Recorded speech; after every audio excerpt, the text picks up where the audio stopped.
Alors bonjour Elliot, déjà bienvenue dans ce podcast. On se retrouve juste après le rallye du Var. Pour ceux qui ne te connaîtraient pas, qui es-tu ?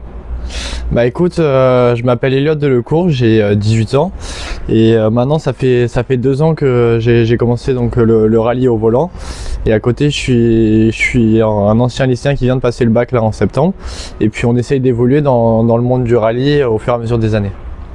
Donc tu as un papa qui est très connu dans le monde du sport automobile. C'était comme une évidence de devenir pilote de rallye ?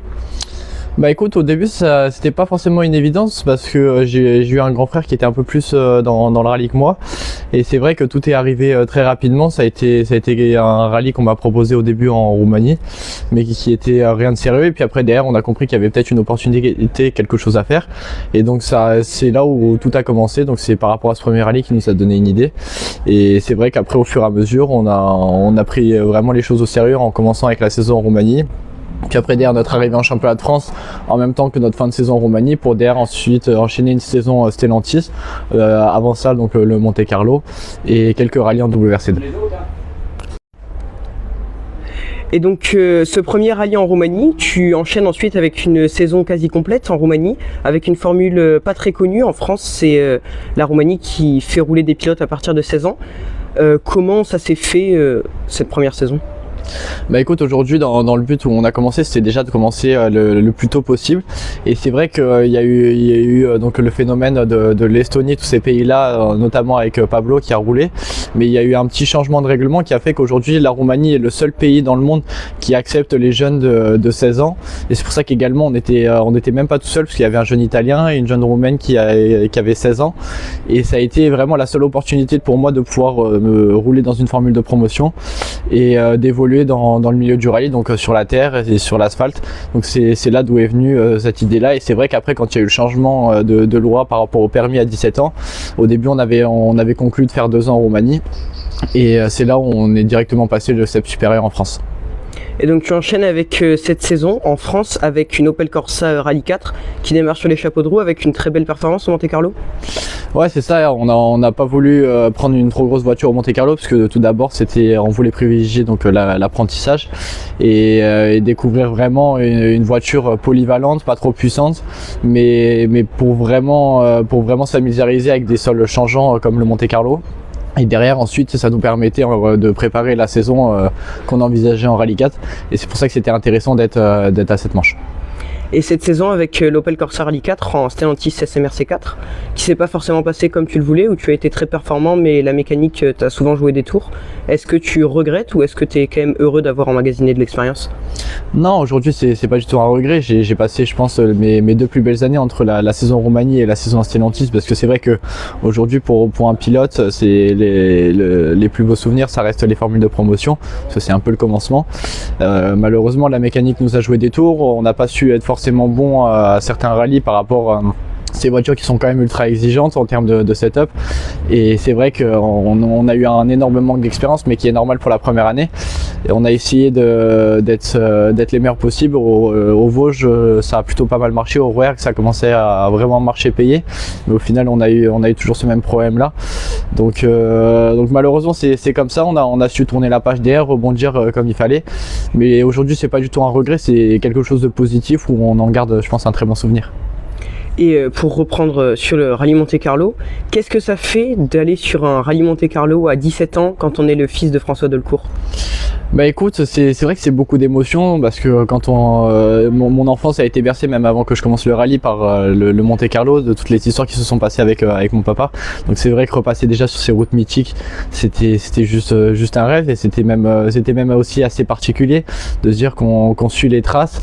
Mais aujourd'hui c'est pas vraiment ce que je regarde, le phénomène fils 2, c'est vrai que c'est bénéfique, ça m'aide beaucoup, mais à la fois c'est pas évident forcément de porter ce nom là, mais c'est vrai que comme dirait ma maman, en fait on se fait par son prénom et non pas par son nom, et c'est vrai qu'aujourd'hui on essaye d'évoluer comme ça, et le Monte Carlo a été une très belle opportunité pour nous, et c'était aussi beaucoup de préparation, forcément un stress énorme la première manche en championnat du monde, mais au final un week-end qui a été je pense vraiment parfait.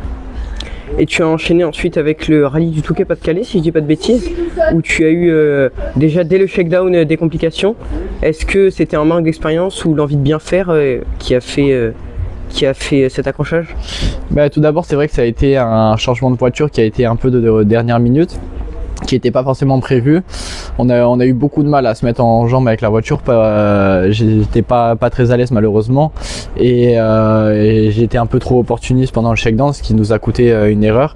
Et le fait d'être pas du tout à l'aise avec la voiture, on n'arrivait pas à la conduire. Enfin, c'était surtout moi et le manque d'expérience par rapport à l'évolution setup qu'il y avait dessus.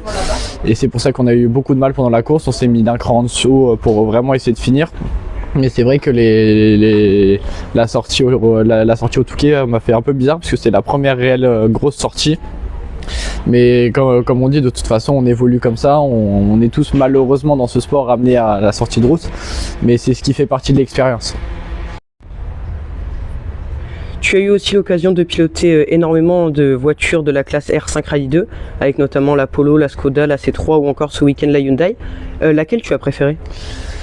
Écoute, c'est compliqué de vraiment comparer, parce que c'est vrai que quand on parle de la Polo, beaucoup aussi de la C3, la C3, on n'a pas eu une voiture dernière évolution, donc c'est compliqué aujourd'hui de se situer avec cette voiture pour moi, même aujourd'hui d'en parler, parce que elle a tellement évolué cette voiture. Moi j'ai eu la première génération. Et donc c'est pour ça que j'ai pas beaucoup de retour de feeling. Après, j'ai beaucoup aimé la Polo parce que c'est une voiture qui est très racing, qui est un peu plus racing que la Skoda, mais qui est malheureusement aujourd'hui un peu dépassée. Après, aujourd'hui, je vais en revenir sur le sujet Skoda. C'est, je pense, aujourd'hui la voiture la plus polyvalente, la plus facile pour commencer, et qu'on a le plus préféré, parce que c'est une voiture, en fait, on monte dedans, on se pose presque même pas la question de comment est-ce qu'on est réglé, parce que c'est une voiture qui est tellement polyvalente, qui marche partout.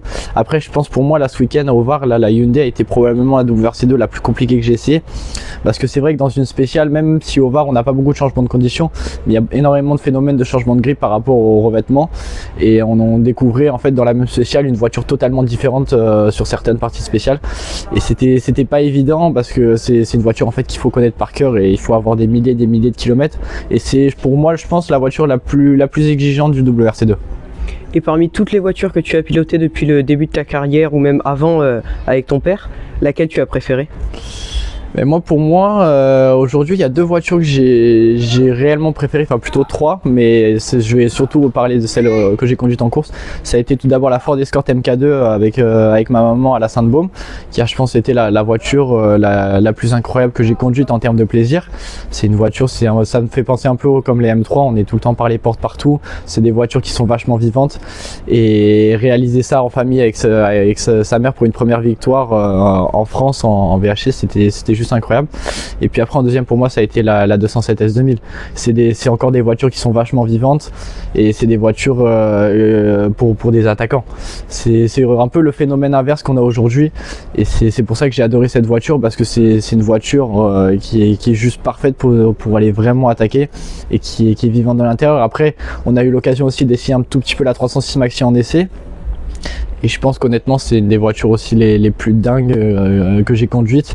Je rêverais de faire un rallye avec aujourd'hui, mais en tout cas, ça a été vraiment aussi une voiture dingue, et en fait c'est indescriptible, parce que c'est complètement différent par rapport à ce qu'on connaissait déjà, même du phénomène de l'Escort et de la 207 S2000. C'est une philosophie qui est complètement encore différente, c'est une voiture qui prend encore plus de tours, et c'est même ce qui est incroyable, elle m'a fait penser un peu à la 207 S2000, c'est qu'on doit se déphaser par rapport à nos repères de freinage, en se disant en fait nos repères freinage WRC2, la 207 S2000 et encore plus la 306 Maxi, il faut aller se déphaser, se dire en fait ça freine encore beaucoup plus tard.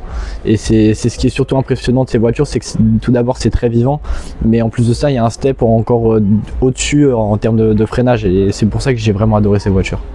Et est-ce que tu as un meilleur souvenir en rallye depuis le début de ta carrière? Je pense qu'honnêtement, le meilleur souvenir que j'ai eu, ça a été parce qu'en fait en Roumanie, on avait 4 rallyes asphalte et 5 rallyes terre, donc on pouvait faire 3 et 3. Et ça a été la deuxième partie de la saison, donc sur terre, en Roumanie, même si on était avec la Clio Rally 5, qui est une petite voiture entre guillemets, mais pour moi qui est déjà quand même une très grosse voiture, parce que c'est des voitures qui vont déjà très vite. Et franchement, ça a été mes plus beaux souvenirs sur terre, parce que là-bas, je pense qu'on s'en rend pas compte même en France, mais la différence avec la terre là-bas en Roumanie, c'est totalement différent. Et franchement, ça a été pour le moment, pour moi, c'est mon plus beau souvenir. Et est-ce que tu as un souvenir dérangeant ou que tu as un rallye que tu n'as pas aimé à l'arrivée, où tu étais frustré par exemple? Mais on a eu un tout petit peu le Touquet forcément avec tous les aléas qu'on a eu. J'ai eu aussi le VAR l'année dernière qui était un peu frustrant parce qu'on casse directement mécaniquement. On avait une voiture qui était pas mal honnêtement. C'est dommage parce qu'on a vite cassé mécaniquement. Mais c'est vrai que ça a été deux souvenirs, surtout le VAR qui est à la maison qui était assez frustrant pour moi. Mais malheureusement c'est comme ça, faut l'accepter. Et puis après il y a eu le Touquet, on n'a pas su trop se distinguer. Et maintenant l'année prochaine, qu'est-ce qu'on peut te souhaiter pour la saison 2026? Eh ben écoute, pour le moment la saison 2026, on est encore en train de se questionner sur quel rallye on va faire et où est-ce qu'on va se positionner par rapport à quelle voiture. Pour le moment, j'ai pas trop d'idées entre la France ou éventuellement faire quelques manches de championnat du monde. Ça, on sait pas encore pour le moment. Eh ben Elliot, merci beaucoup pour ce podcast. On te souhaite le meilleur pour l'année prochaine et à bientôt, j'espère. Eh ben en tout cas, merci beaucoup à toi. Et écoute, si tu as l'occasion de repasser sur un rallye, même sur une séance d'essai, en tout cas, t'es le bienvenu. Merci beaucoup. Merci à toi.